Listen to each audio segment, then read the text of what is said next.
नमस्कार दोस्तों, मैं केसी साहू सर आप सबका स्वागत करता हूं एक बहुत ही महत्वपूर्ण वीडियो पर। यहां पर आप देख सकते हैं आज हम घातांक से संबंधित दो प्रश्नों पर चर्चा करने वाले हैं। एक प्रश्न ये है जिसमें हम घातांक जो दिया हुआ है वो ऋणात्मक दिया हुआ है और संख्याएं कुछ इस प्रकार ऐसा लग रहा है कि इसको हम कटा सकते हैं। तो दोस्तों इस प्रश्न का उत्तर क्या होगा आप लोग मुझे कमेंट करके जरूर बताइएगा। और निश्चित रूप से बहुत ही आसान सा प्रश्न है।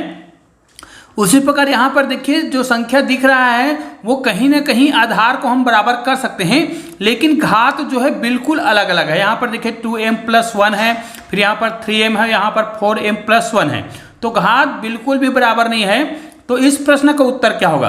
तो इन दोनों ही प्रश्नों को आज हम बहुत ही सरल तरीके से बनाने वाले हैं। तो निश्चित रूप से यह वीडियो बहुत ही उपयोगी है, तो इस वीडियो को अधिक से अधिक शेयर जरूर कर दीजिएगा। तो दोस्तों निश्चित रूप से अगर आपने हमारे चैनल को सब्सक्राइब नहीं किए होंगे ना, तो चैनल को सब्सक्राइब करके बेल आइकन को प्रेस कर दीजिएगा और ऑल को टच कर दीजिएगा। तो चलिए सबसे पहले हम इस प्रश्न को बनाते हैं।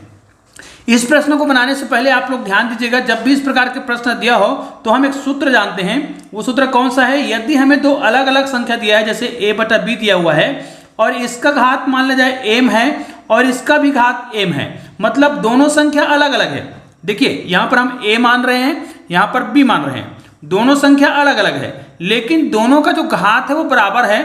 तो इसको हम a/b को एक बार लिखेंगे और पूरे का घात हम m लिख सकते हैं। तो ये एक बहुत ही महत्वपूर्ण सूत्र है। इसी सूत्र का प्रयोग हम इस गणित में करने वाले हैं, तो हमारा गणित जो है सरल हो जाएगा। कैसे?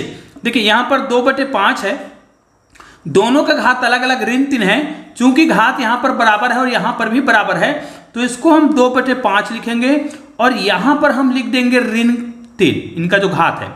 अब यहाँ पर गुना है, तो यहाँ पर भी देखिए 25 का घात ऋण 2 है और यहाँ पर 4 का घात ऋण 2 है। निश्चित रूप से यहाँ पर हम 25/4 पहले लिख लेंगे और दोनों का ही घात जो है ऋण 2 है। ये हो गया।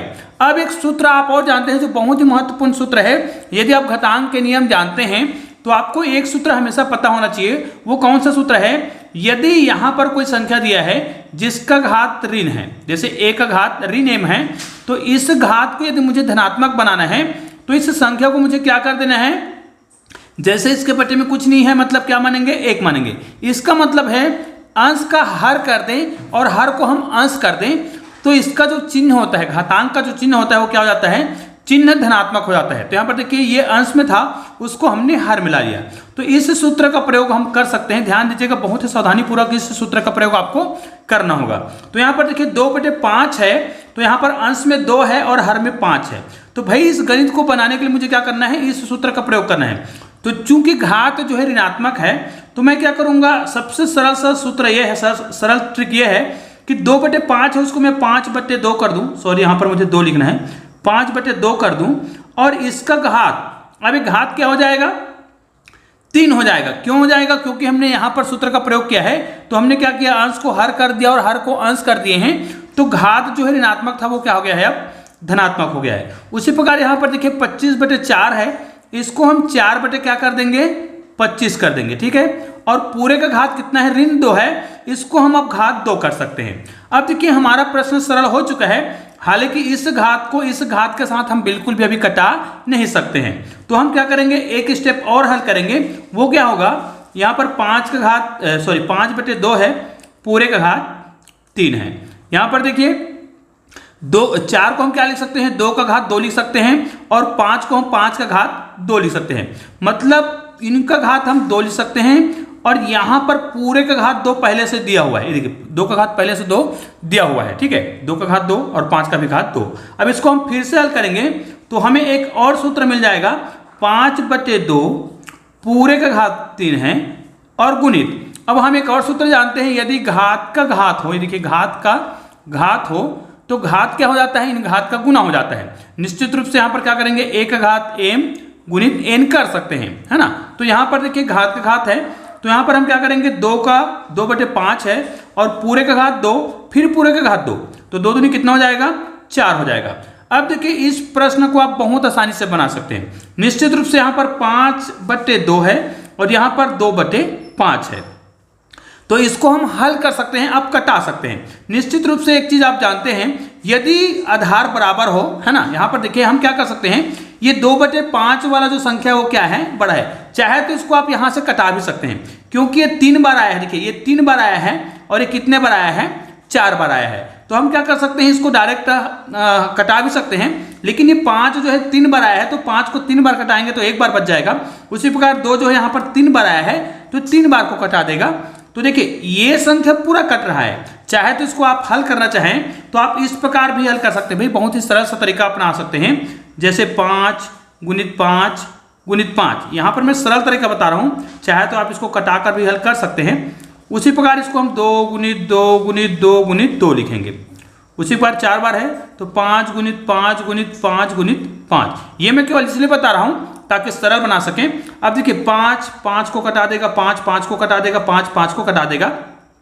यहाँ पर 2 को हम 2 से कटाएंगे, 2 को 2 से कटाएंगे, 2 को 2 से कटाएंगे। तो हमारे पास क्या बचा, देखिए ऊपर में 2 बचा है और नीचे में क्या बचा है, हर में 5 बचा है। तो दोस्तों ये हमारा उत्तर आ गया है। तो इसका उत्तर बहुत आसानी से इस प्रकार आप निकाल सकते हैं। चाहे तो घातांक के नियमों का प्रयोग करके भी आप इसको डायरेक्ट बना सकते थे।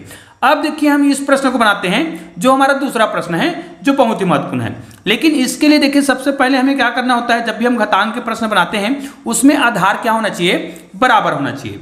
अब यहाँ पर देखिए आधार 3 है, यहाँ पर 9 है और यहाँ पर भी 3 है। तो हम इसको बनाने के लिए क्या करेंगे, यहाँ पर देखिए 3 का घात 2m + 1 है और यहाँ पर गुना है, ठीक है, यहाँ पर +1 करेंगे। तो इसको हम क्या करेंगे, 3 का पावर 2 लिखेंगे और पूरे का जो पावर है वो 3m पहले से है। ये देखिए अब ये हमारा प्रश्न सरल हो चुका है। और यहाँ पर 4m + 1 इसका जो पावर है। अब देखिए आधार क्या हो गया है, बराबर हो चुका है। आधार बराबर होने के बाद इतनी भाग को हम अलग कर देते हैं, ठीक है। यहाँ पर देखिए अगर आधार समान है ना, आधार समान है और गुना हो रहा हो तो घात को हम क्या करेंगे, यहाँ पर 2m है + 1 है। यहाँ पर क्या करेंगे, इसको हम आधार समान है तो इसको हम क्या करेंगे, 3 दूनी 6, ठीक है। यहाँ पर 3 दूनी 6m होगा। तो डायरेक्ट इसको मैं यहाँ पर जोड़ देता हूँ, क्योंकि आधार बराबर है और गुना हो रहा हो तो हम उसके घात को क्या कर सकते हैं, जोड़ सकते हैं। लेकिन इनका जो घात है उसको पहले हमें गुना करना पड़ेगा, तो 3 दूनी 6m हो गया। अब चूंकि आधार इनके साथ क्या हो रहा है, गुना हो रहा है, तो हमने डायरेक्ट इसको हल कर दिया।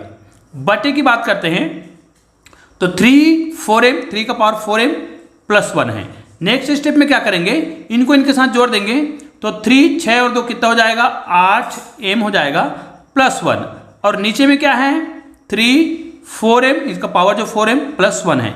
अब देखिए यहाँ पर इसको हम भाग नहीं दे सकते, लेकिन यहाँ पर देखिए हम एक चीज जानते हैं, घातांक के नियम में बताने वाला हूं। इसको अगर मैं 2 भागों में हल कर दूं, देखिए 2 भागों में अगर इसको हल करता हूं, 2 भाग का मतलब ये है कि इसको मैं किस प्रकार लिखूं, 3 का पावर 4m + 4m, इसको हम इस प्रकार लिख सकते हैं और +1, ये हो गया। अब उसके बाद यहाँ पर क्या है, 3 का पावर 4m + 1।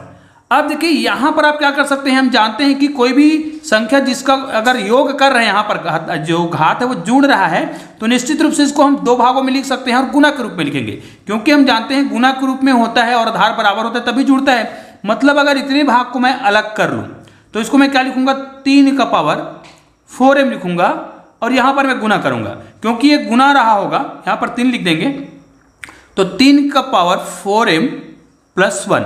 ऐसा करने से, क्योंकि इनको जब हम हल करेंगे तो यही मिलेगा, तो इसको हमने 2 भागों में कर लिया। ऐसा करने से फायदा हमें ये होने वाला है कि नीचे की जो संख्या दिख रहा है 3 है ना, देखो 3 का पावर 4m + 1, यहाँ पर भी 3 का पावर 4m + 1 है और चूंकि ये गुना के रूप में है इसलिए हम इसको कटा सकते हैं। तो ये और ये बिल्कुल सेम है तो कट गया। तो हमारे पास उत्तर के रूप में क्या मिला, केवल 3 का पावर 4m, और ये हमारा परफेक्ट उत्तर आ गया है। तो दोस्तों यह एक छोटा सा वीडियो जरूर था, लेकिन बहुत ही महत्वपूर्ण वीडियो है, इसलिए इस वीडियो को अधिक से अधिक शेयर जरूर कीजिएगा। तो चलिए दोस्तों मिलते हैं एक और बेहतरीन वीडियो के साथ, तब तक के लिए जय हिंद जय भारत।